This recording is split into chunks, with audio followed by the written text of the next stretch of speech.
नमस्कार, आप देख रहे हैं आवाज इंडिया, देश की भरोसेमंद आवाज। और मैं हूं इशिता चक्रवर्ती। लोकसभा में महिला आरक्षण और डीलिमिटेशन से जुड़े अहम संविधान संशोधन बिल का पास ना होना सिर्फ एक विधायी घटना नहीं, बल्कि देश की राजनीति में बड़ा मोड़ माना जा रहा है। सवाल यह है कि क्या ये बीजेपी के लिए एक बड़ा झटका है या फिर इसके पीछे कोई बड़ी राजनीतिक रणनीति छिपी है।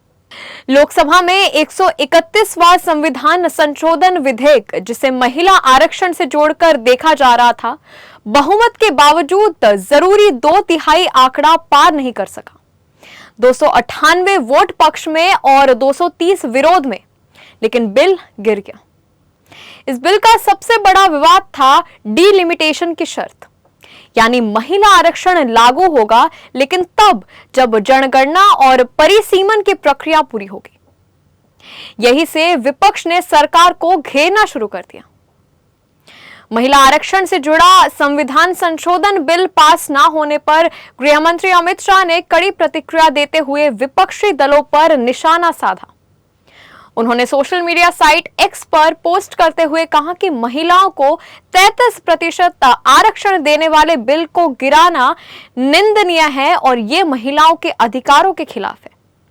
शाह ने आरोप लगाया कि विपक्ष पहले भी ऐसे कदम उठाता रहा है और उसकी सोच महिलाओं के हित में नहीं है।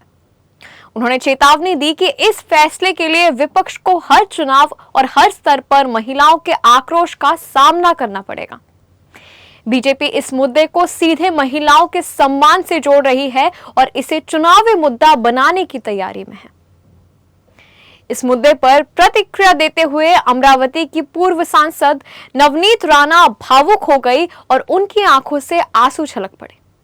उन्होंने विपक्ष पर तीखा हमला बोलते हुए कहा कि राजनीतिक स्वार्थ के चलते देश की महिलाओं के अधिकारों के साथ खिलवाड़ किया गया है। नवनीत राणा ने इसे महिलाओं के लिए काला दिन बताते हुए कहा कि जो लोग इस बिल के खिलाफ खड़े हुए हैं, उन्हें देश की महिलाएं कभी माफ नहीं करेंगी। वहीं कांग्रेस नेता राहुल गांधी ने सरकार की मंशा पर सवाल उठाए। सरकार सच में महिला आरक्षण लागू नहीं करना चाहती, इसीलिए इसे डीलिमिटेशन से जोड़कर टाल रही है। विपक्ष का आरोप साफ है, सरकार सिर्फ दिखावा कर रही है, असली इरादा लागू करने का है ही नहीं। कांग्रेस महासचिव प्रियंका गांधी वाड्रा ने भी सरकार को घेरा। महिलाओं के हक की बात तो हो रही है, लेकिन उसे लागू करने की नीयत नहीं दिख रही। विपक्ष इस पूरे बिल को राजनीतिक ड्रामा बताकर महिलाओं के भरोसे का मुद्दा बना रहा है। अब सवाल है, क्या यह बीजेपी के लिए झटका है या फिर एक लंबी रणनीति? क्योंकि बिल गिरने के बाद भी मुद्दा जिंदा है और बीजेपी इसे हर चुनाव में उठा सकती है।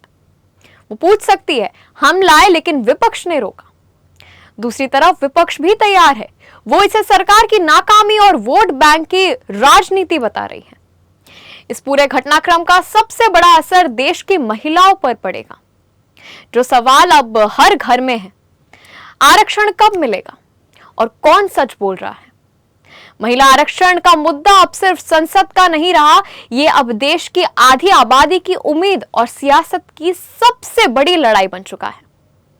बिल गिरा है लेकिन सियासत उठ खड़ी हुई है। फैसला संसद नहीं, जनता करेगी।